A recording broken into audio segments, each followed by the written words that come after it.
చూస్తున్నారు కదా, మంచి చినాన్ జాటెడ్ శారీ అండి.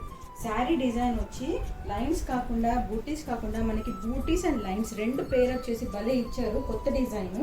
అండ్ శారీ చూస్తున్నారు పై నుంచి నేను ఓపెన్ చేయడానికి మెయిన్ కారణం ఏంటంటే మనకి కలర్ చూడండి, పైన లైట్ షేడ్ నుంచి డార్క్ షేడ్కి మారుతుంది అనమాట ఈ శారీ. అది అందుకోసం మీకు కనిపించడానికి నేను శారీ ఓపెన్ చేసి చూపిస్తున్నాను. అండ్ బార్డర్ ఇలా వస్తుంది. దీంతో పాటు మనకి పళ్ళులో చిన్నగా మనకి జరీ లైన్స్తో పళ్ళు ఇచ్చారు. అండ్ దీంతో బ్లౌజ్ బాగుందండి. బ్లౌజ్ అయితే చూడండి చిన్న బూటీతో ఇచ్చారు, చాలా బాగుంది బ్లౌజ్. ఈ శారీస్ అయితే లైట్ వెయిట్గా ఉన్నాయి అండ్ చాలా గ్రాండ్గా కూడా ఉన్నాయి. దీంట్లో కొన్ని కలర్స్ కూడా నేను చూపిస్తాను. రెడ్ కలర్ శారీ, దాంతోపాటు మనకి మంచి వైలెట్ కలర్ అండి. ఈ వైలెట్ కూడా చూడండి పైనుంచి కిందకి మనకి కలర్ షేడ్ అయితే వస్తుంది. దాంట్లోనే మనకి ఎల్లో కలర్ కూడా ఉంది. ఎల్లో కలర్లో కూడా మనకి light to dark shade and లాస్ట్లో మనకి పింక్ షేడ్ కూడా మనకి లైట్ నుంచి డార్క్. చాలా బ్యూటిఫుల్గా ఉన్నాయి శారీస్ అండ్ రిచ్ లుక్గా ఉన్నాయండి. చాలా